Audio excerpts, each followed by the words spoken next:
கும்பம் ராசி சதய நட்சத்திர அன்பர்களுக்கு செவ்வாய் பெயர்ச்சி பலன் காணலாம். நம்முடைய ஞான ஒளி யூடியூப் சேனலில் நட்சத்திர பலன்கள் பதிவிட்டு 1 வருடங்களுக்கு மேலாகிவிட்டது. அதனால் செவ்வாய் பெயர்ச்சி பலன் ஒவ்வொரு நட்சத்திர ரீதியாக பலன்கள் காணலாம். சதய நட்சத்திரம் கும்பராசியில் 2வது நட்சத்திரமாக, ராகு பகவானுடைய 3வது நட்சத்திரமாக முழு 4 பாதங்களும் அமர்ந்திருக்கிறது. இப்போதான் சதய நட்சத்திரத்தை விட்டு செவ்வாய் பகவானுடைய நட்சத்திரத்திற்கு ராகு பெயர்ச்சி ஆகியிருக்கிறார். எப்போதெல்லாம் ராகு பகவானுடைய நட்சத்திரம் இயங்குகிறதோ, அதாவது ராகு நட்சத்திரத்தில் ஒரு கிரகம் நின்று இயக்குகிறதோ, அப்போதெல்லாம் நாடுகளுக்குள் சண்டை சச்சரவு பிரச்சனை அதிகமாக இருக்கும். உத்திராட நட்சத்திரம் 2ஆம் பாதத்திலிருந்து ரேவதி நட்சத்திரம் 4ஆம் பாதம் வரை இதில் இருக்கக்கூடிய நட்சத்திரங்களில் பிறக்கக்கூடியவர்கள் குடும்பத்திற்கு மூத்த பிள்ளையாக, முதல் பிள்ளையாக பிறந்துட்டீங்கன்னா பெரும்பாலும் நன்மையை தரும்.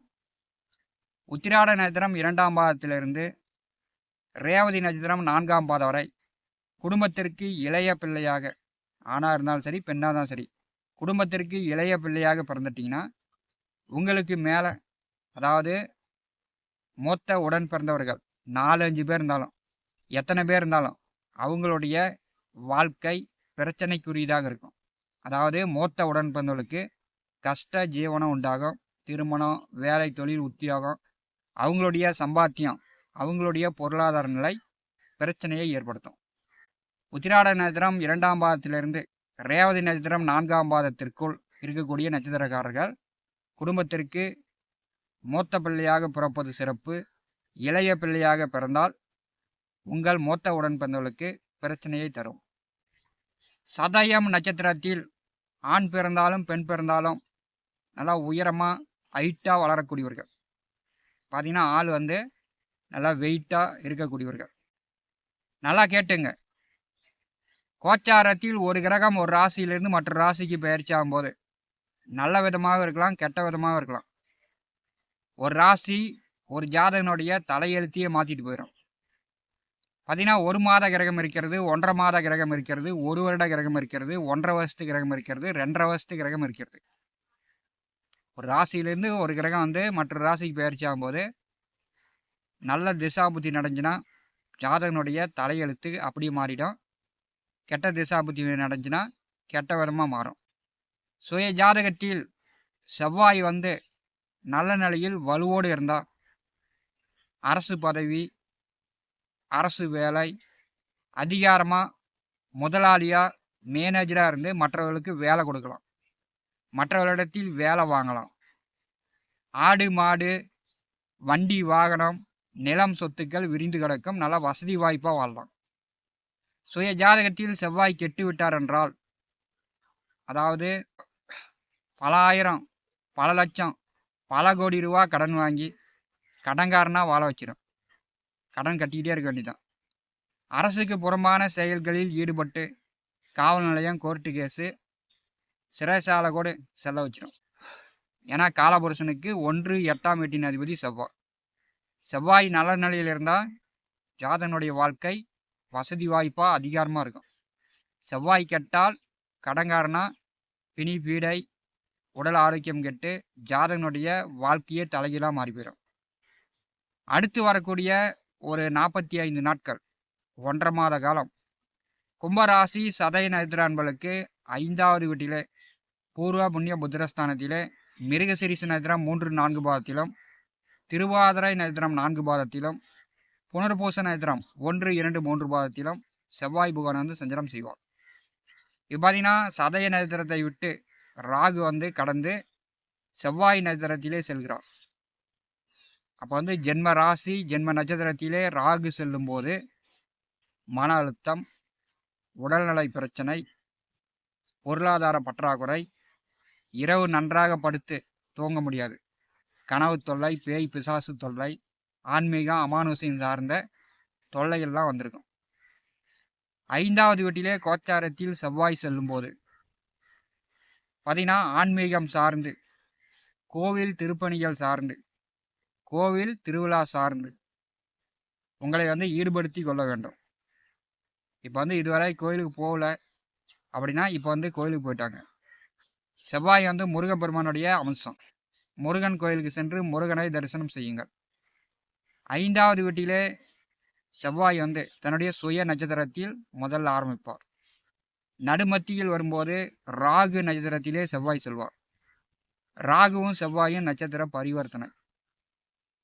இப்போ பார்த்தீங்கன்னா உங்கள் குழந்தைகளிடமோ அல்லது பங்காளிகளிடமோ நீங்கள் குடியிருக்கக்கூடிய வீட்டிற்கு அருகில் பக்கத்தில் இருப்பவர்களிடமோ கொஞ்சம் சண்டை சச்சரவு விரோதங்கள் வரத்துக்கு வாய்ப்புண்டு.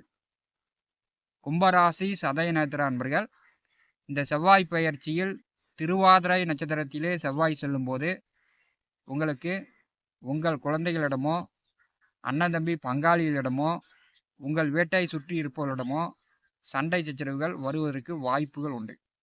அதனால் வந்து இந்த காலகட்டத்தில் நீங்கள் கவனமாக இருக்கணும்.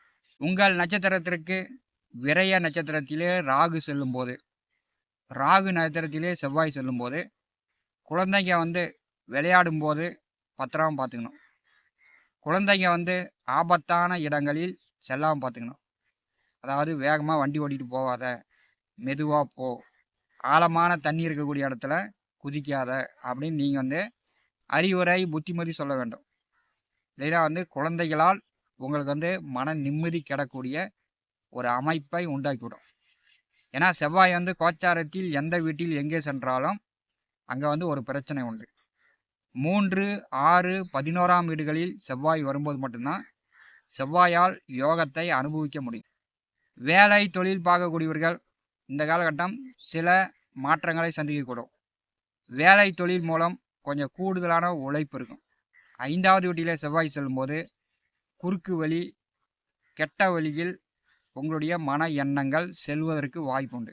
அதனால் வந்து குறுக்கு வழியில் பணங்காசுகள் செலவு பண்ணக்கூடிய சூழ்நிலை ஏற்படும்.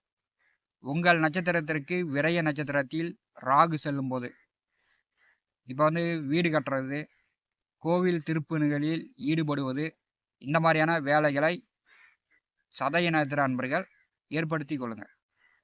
அதாவது கோவில் காரியங்களில், பொது காரியங்களில் இப்போ வந்து ஈடுபடுங்க. சதய நட்சத்திர அன்பர்களுக்கு பெரும்பாலும் நன்மையை தரும்.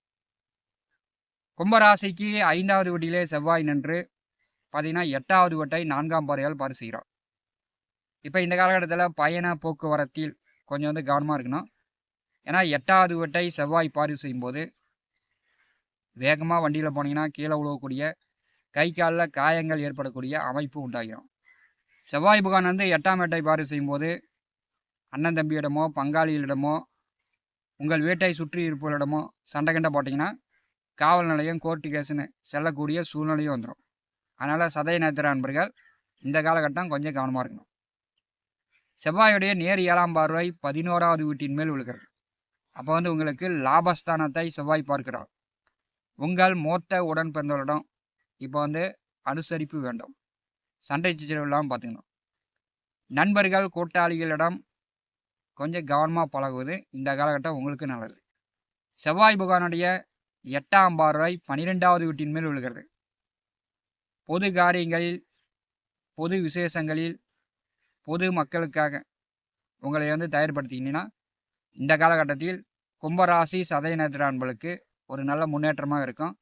செவ்வாய் 5வது வீட்டிலே செல்லும்போது ஆன்மீக வழிபாடு, கோவில் கட்டுமானம் சார்ந்து பணங்காசு செலவுகள் ஆகும். ஞான ஒளி யூடியூப் சேனலை பார்த்து கொண்டிருக்கக்கூடிய அன்பர்கள், இதுவரை நம்முடைய சேனலை சப்ஸ்கிரைப் செய்த அன்பர்கள் மறக்காமல் நம்முடைய சேனலை சப்ஸ்கிரைப் செய்து கூடவே இருக்கின்ற ஆல் பட்டன் அழுத்திங்க. தினந்தோறும் நம்முடைய சேனலில் ஜோதிட பலன்கள் பதிவிடப்படும். உடனுக்குடன் பார்த்து பயன்பெறுங்கள். நன்றி, வணக்கம்.